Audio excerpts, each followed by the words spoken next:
warahmatullahi wabarakatuh. Alhamdulillahi rabbil alamin, wabihi nasta'in ala umuriddin yadawatin, wa ala alihi wa ashabihi wa dhurriyyatihi wa man tabi'ahu bi ihsanin ila yaumiddin. Qala Allah ta'ala fi kitabihil aziz wa huwa asdaqul qailin, a'udzu billahi minasyaitonir rajim. La in syakartum la azidannakum wa la in kafartum inna adzabi lasyadid. Yang sama kita muliakan pengurus Masjid Al-Muhajirin, imam masjid, alim ulama, tokoh masyarakat di lingkungan Masjid Al-Muhajirin yang saya hormati. Alhamdulillah, pada malam hari ini kita bisa melaksanakan kegiatan rutin kita. Alhamdulillah sudah malam yang ke-25, berarti kita sudah 24 hari menjalankan ibadah puasa. Salawat salam senantiasa tercurah kepada junjungan alam Nabi besar Muhammad sallallahu alaihi wasallam. Semoga dengan kita senantiasa bersalawat kepadanya menjadi syafaat bagi kita fi yaumil qiyamah nanti. Hadirin wal hadirat yang dirahmati Allah,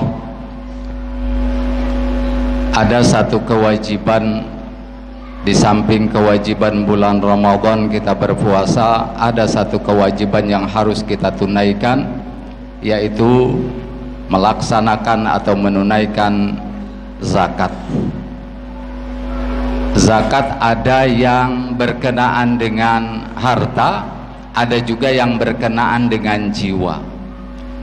Yang ada pada bulan Ramadan ini adalah zakat yang berkenaan dengan jiwa kita, atau yang kita sebut dengan zakatul fitr, zakat fitrah. Itu kewajiban kita.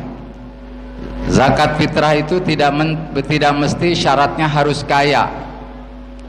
Berbeda dengan zakat yang kedua, zakat yang berkenaan dengan harta. Itu syaratnya harus punya harta atau orang kaya. Tapi kalau zakat fitrah tidak. Yang jelas ada kelebihan dari makanan yang dimakannya sebelum khatib naik mimbar pada hari raya Idul Fitri, maka dia wajib mengeluarkan zakat fitrahnya. Berapa banyak? Itu 4 sok dalam takaran Arab itu, sama ulama Indonesia dikonversikan menjadi 2,5 kilo, 2,5 kilo. Ya, kalau 4 sok itu kita punya beras, kita masukkan tangan kita begini 4 kali, itu ukurannya kurang lebih segitu.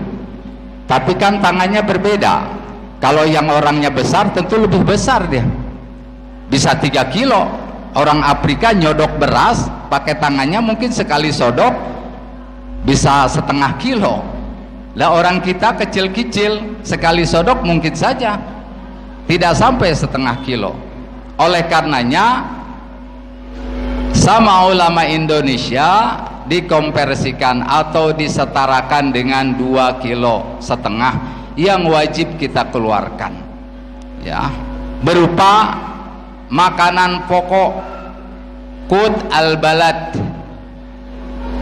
Cuma fenomenanya sekarang kan menggunakan uang. Boleh ya.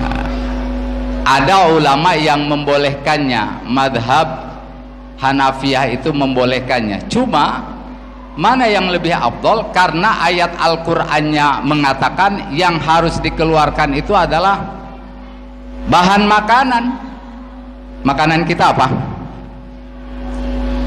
Makanan kita nasi. Bahan pokoknya adalah beras. Jadi yang kita keluarkan adalah berasnya. Kenapa? Karena makanan pokok kita asalnya dari beras. Itu yang harus kita keluarkan. Ya. Kemudian ada juga yang harus kita keluarkan berupa harta kekayaan. Kalau punya emas itu wajib kita keluarkan. Berapa ukuran emasnya itu? 20 mithqal. Di dalam kitab Fathul Mu'in itu dikatakan 20 miskol. Satu miskol itu sama dengan 4,25 gram. Berarti kalau dikalikan 20 kurang lebih 85 gram. Berarti kalau misalkan ibu bapak punya emas 85 gram, maka wajib dikeluarkan zakatnya. Kapan? Manakala sudah sampai haulnya atau sudah 1 tahun. Tahun yang mana yang dipakai? Tahunnya adalah tahun Hijriyah, bukan tahun Masehi. Kalau misalkan sekarang bulan Ramadan ibu atau bapak punya emas 85 gram, maka bulan Ramadan yang akan datang kalau masih 85 gram, maka bulan Ramadan yang akan datang itu wajib dikeluarkan zakatnya 2,5%. Terkadang sekarang banyak yang akal-akalan dalam fikih, itu namanya helah. Helah itu dibolehkan kalau misalkan yang dia jual itu supaya tidak zakat karena kebutuhan, bukan karena menghindar dari mengeluarkan zakat tahun depan. Misalkan tidak punya kebutuhan, biar tidak mengeluarkan zakat, dijual 5 gram, kan kurang tuh. Yang seperti ini ulama mengatakan hukumnya makruh, nggak boleh. Ya, ini hati-hati yang punya emas, bukan emas Jawa ya. Yang punya perak, kalau yang perak jarang lah, rata-rata emas. Yang punya uang seperti apa? Yang punya uang itu dikalikan harga 1 gram emas itu dikalikan 85 gram. Berapa uangnya? Ya harga emas sekarang berapa 1 gramnya? Kalau 500.000 berarti tinggal kita kalikan saja, kurang lebih 42 juta. Berarti kalau ibu bapak punya uang 42 juta, maka wajib dikeluarkan zakatnya manakala sudah 1 tahun. Ingat 1 tahun, kalau belum 1 tahun ya nggak usah. Ustadz gimana kalau misalkan udah setengah tahun ternyata duitnya kepake lagi buat yang lain, sampai tahun berikutnya kan setengah tahun? Ya belum, karena tidak mencukupi haulnya. Gimana kalau misalkan uangnya itu sampai dengan harga emas 85 gram tadi, tapi uangnya sebagian sama orang lain dipinjam, itu juga tidak punya kewajiban untuk mengeluarkan zakatnya. Kenapa? Karena hartanya tidak sempurna yang dia miliki itu. Kemudian ada juga zakat perniagaan, dihitung barang dagangannya itu apa yang dijual dengan modal serta hutang yang dihutangi, dihitung. Kalau misalkan sampai nisabnya 85 gram emas, maka wajib dikeluarkan zakatnya. Kalau tidak, ya tidak dikeluarkan zakatnya. Termasuk binatang ternak. Ustadz, kalau ternaknya ayam boleh dikeluarkan zakatnya. Itu harganya saja. Kalau ayamnya tidak ada, karena yang paling rendah itu adalah kambing, unta, kerbau, sapi, terakhir adalah kambing. Cuma di Indonesia jarang orang yang punya kambing lebih dari 40, karena nisab kambing itu 40 ke atas baru mengeluarkan 1 ekor kambing zakatnya. Kalau unta 5, kalau sapi itu 10, sapi sama kerbau 10 ke atas sudah harus mengeluarkan zakatnya.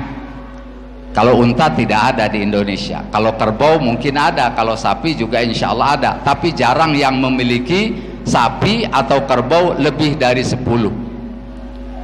Kemudian ini yang jadi persoalan, siapa saja orang-orang yang berhak untuk menerima zakat itu, baik zakat fitrah maupun zakat mal. Di dalam Al-Quran surat At-Taubah ayat 60 Allah sudah jelaskan ada 8 golongan yang berhak menerima zakat. Di tengah masyarakat kita ada sedikit kekeliruan, salah sasaran. Apa salah sasaran? anak yatim diberikan hak untuk menerima zakat fitrah atau zakat mal. Anak yatim itu tidak berhak untuk menerima zakat fitrah atau zakat mal, kecuali karena miskinnya, karena fakirnya. Anak yatim tadi diberikan bukan karena yatimnya, tapi karena fakir atau karena miskinnya. Ya, kita urutkan di dalam surat At-Taubah itu disebutkan bahwa yang berhak menerima zakat itu innamas shadaqatu lil fuqara wal masakin. Orang fakir sama miskin di Indonesia digabung fakir miskin, padahal beda.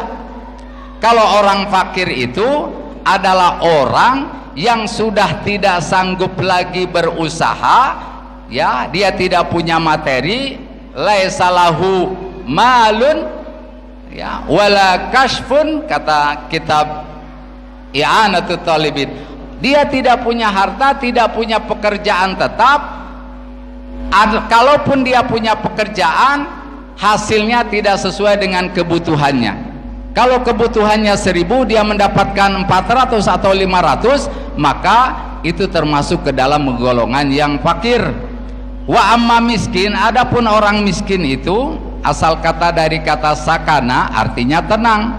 Dia sudah punya rumah, dia sudah punya pekerjaan, dia sudah punya pakaian, cuma itu semua tidak mencukupi untuk menghidupi keluarganya. Cuma dia lebih tinggi derajatnya daripada yang fakir, tapi tetap dua-duanya berhak, bahkan wajib untuk diberikan zakat, baik zakat fitrah maupun zakat mal. Kemudian yang kedua, yang ketiga adalah al-amil.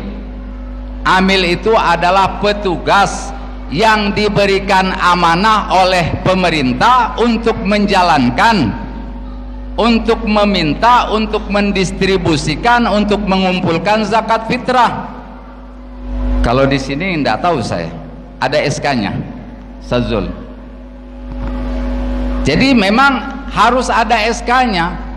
Bukan saya mengatakan, Syekh Zainuddin bin Abdul Aziz Al-Malibari di dalam kitab Fathul Mu'innya. Jadi yang mereka sebagai amil di dalam Al-Quran At-Taubah 60 itu memang punya legalitas formal, ada SK-nya yang diberikan oleh pihak pemerintah. Dalam hal ini ya bisa saja RT RW-nya atau kepala desanya atau lurahnya dan lain sebagainya. Biasanya kalau di tataran nasional itu ada yang namanya Basnas, di bawahnya Bazda, kemudian yang ke bawah itu adalah unit-unitnya saja. UPZ, unit pengumpul zakat, itu dia punya SK, maka dia bisa menjalankan, mengumpulkan itu, dan dia punya hak untuk menerima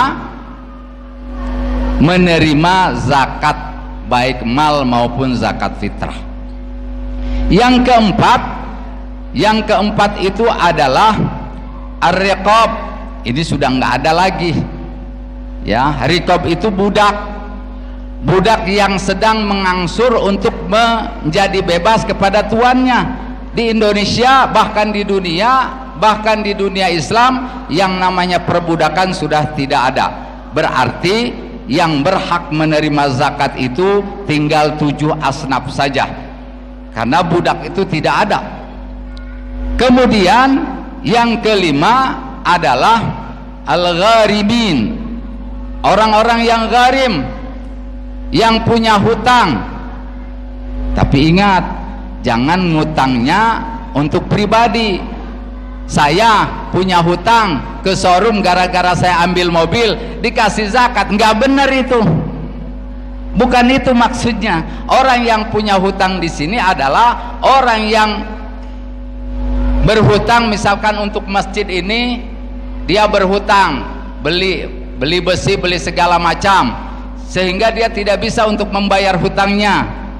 Atau mendirikan pesantren, dia punya hutang, itu harus dibantu dan boleh menerima uang dari zakat fitrah ataupun zakatnya mal. Bukan dia gharim, dia punya hutang untuk kepentingan pribadi, ngutang rumah, ya, angsurannya belum dibayar, kemudian dia mendapatkan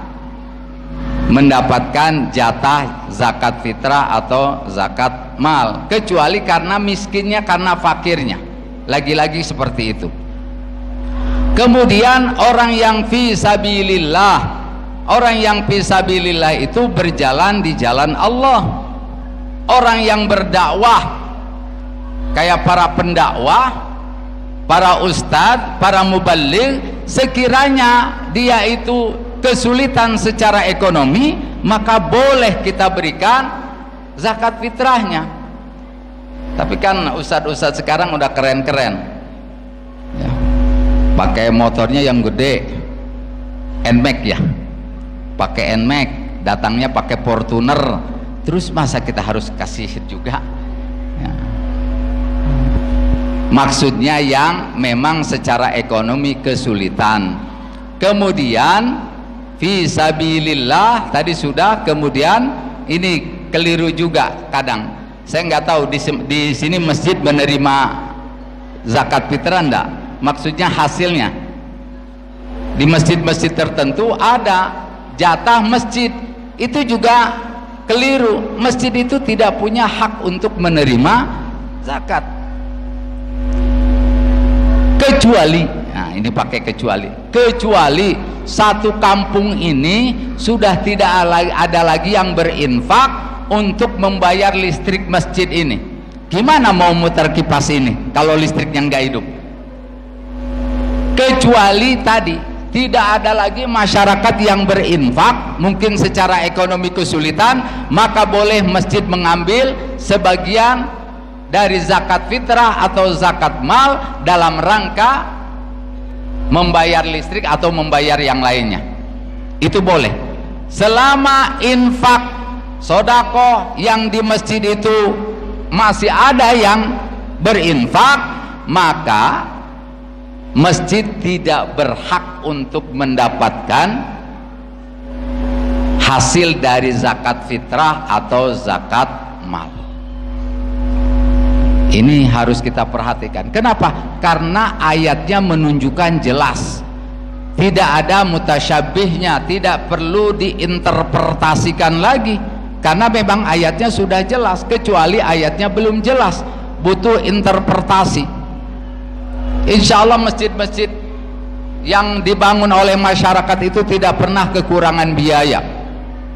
Insya Allah senantiasa ada yang berinfak, senantiasa ada yang bersedekah demi kemaslahatan masjid itu, sehingga tidak usah harus mengambil. Kemudian Ustadz, persoalannya apakah masing-masing 7 asnaf tadi dibagi sama? Kira-kira kalau dibagi sama yang paling dapat besar siapa? Amilnya. Amil cuma 5 orang, fakir miskinnya ada 10 atau 20, masing-masing dibagi sama. Misalkan dapatnya berasnya misalkan 100 kilo, dibagi 7. Yang fakir miskin, yang fakir tadi ada 10, yang miskin ada 10, sementara amilnya ada 5. Banyakan padahal amilnya kaya kaya, pakai Pajero, pakai Fortuner, pakai Avanza, dapatnya lebih kasihan yang miskin ya. Boleh seperti itu, boleh. Dan amilnya boleh nggak membagi tidak rata? Boleh. Misalkan ketuanya 2 kilo beras, kemudian wakilnya 1,5 kilo, bendaharanya 1,5 kilo, anggota ada 2 orang 1,5 kilo, boleh ya. Nanti dibuka di dalam kitab Fathul Mu'innya. Bukan saya yang mengatakan boleh, tapi Syekh Zainuddin bin Abdul Aziz Al-Maribari di dalam kitabnya Fathul Mu'in. Saya hanya menyampaikan saja. Adapun mau berpendapat beda, yang nggak jadi soal juga. Yang jelas panitia itu sudah mendapatkan haknya. Adapun porsinya silakan berbeda atau silakan dibikin sama. Itu kan intern panitia saja yang membagi-baginya ya. Jadi ini hal-hal yang mesti kita dalami betul, sebetulnya seperti apa pembagian zakat fitrah itu, biar tidak salah sasaran, tapi tepat sasarannya. Ini saja yang bisa saya sampaikan, mudah-mudahan ada manfaatnya. Insya Allah tidak lama lagi kita akan menyelesaikan kewajiban Ramadan. Saya mengingatkan untuk senantiasa menunaikan kewajiban kita yang terakhir, yaitu zakat fitrah, zakat mal kalau misalkan ada. Panitia masih menerima, Ustaz Zulya. Panitia masih menerima itu, menunggu sampai sore insya Allah. Demikian, assalamualaikum warahmatullahi wabarakatuh.